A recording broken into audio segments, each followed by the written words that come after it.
Good morning, everybody. This is Francesco Abbruzzino with another Rogue Rant.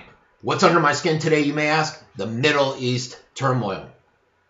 For years, Obama has been claiming credit for ending the wars in the Middle East versus recognizing the simple fact that he is pulling the United States out of the wars that were far from over.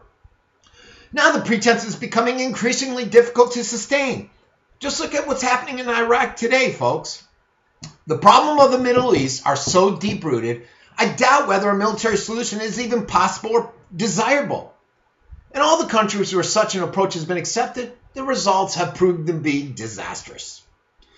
Even in countries like Bahrain and Algeria, where street revolutions like Arab Spring have turned into a bloody season of discontent, with remnants of old order cracking down with a ferocity in so many countries, while dangerous sectarian battle lines are emerging in others, folks.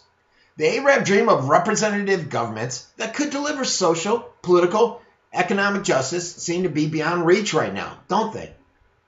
Right now, all we can really do is hope that once the dust settles and the wounds are healing, the way could be paved for democracy and a lasting peace over in the Middle East.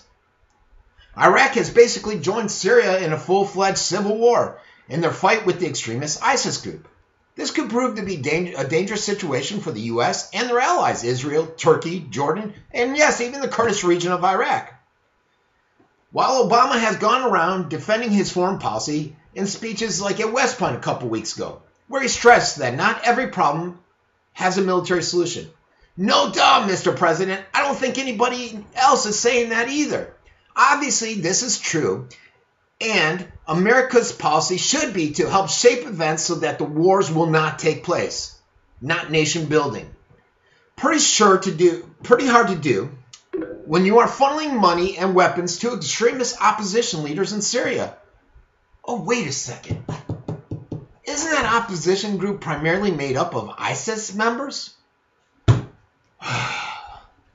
In Syria, a civil war has been going on for 3 years, while Obama has avoided meaningful engagement and even supported the opposition, as I said.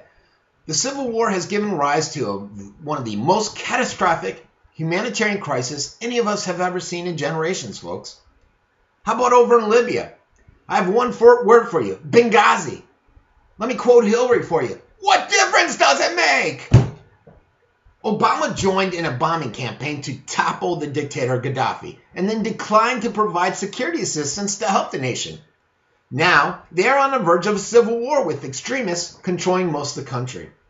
In Iraq, Obama chose not to leave a residual force that might have helped the nation's politics stay on track. Even as the White House sat back and insisted, there's no reason to worry about any outbreak, folks. Wow. Wow. Those experts called that one, right? There's no chemicals there's chemical weapons in Iraq too, right? Okay, so after $1 trillion in total spending, Obama hopes for a peaceful Iraq. Well, they're being dashed, aren't they? In comes the Iranian strategy of clever diplomacy and expanding regional influence. Turkey's regional diplomacy is in tatters, and the Arab powers are in absentia. There's no real countervailing Arab Sunni force for the Islamic State of Iraq. Syria, as I said, is in a civil war and gaining ground in the American proxy war, its American West proxy war against Assad.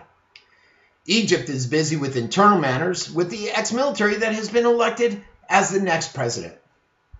Many feel that Saudi Arabia is incapable of rising to the regional challenge, but they are giving in to the old college try with a proxy fight in Syria and now in Iraq with their backing of ISIS group. The people in the Middle East suffer from an exaggerated identification with groups, whether political, religious, or political religious.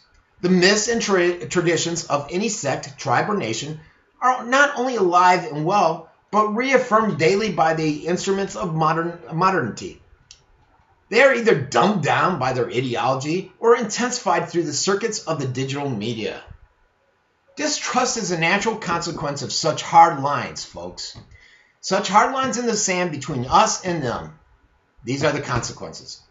Breaking agreements and bolting when necessary as circumstances shift is justified in the name of group survival.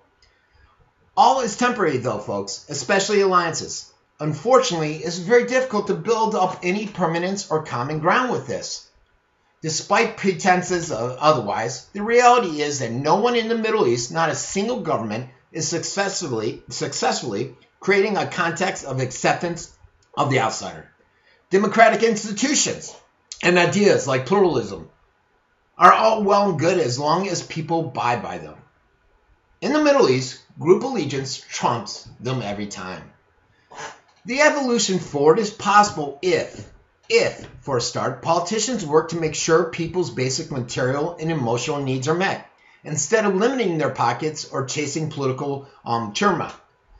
It's also important to keep emotional levels at a public space low, so all you can work constructively towards these new frameworks. A tall order in a region that thrives on high drama, isn't it?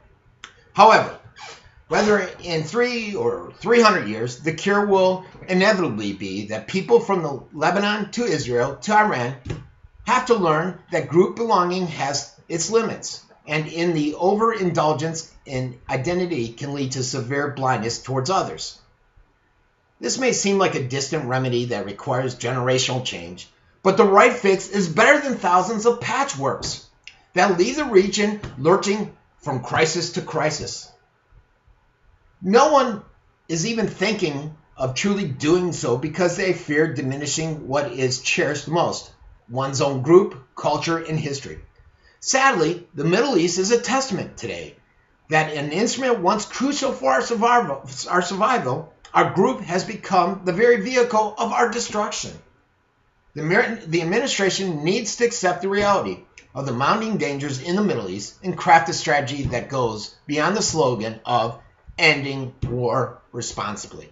This has been Francesco Abbruzzino with another Rogue Rant.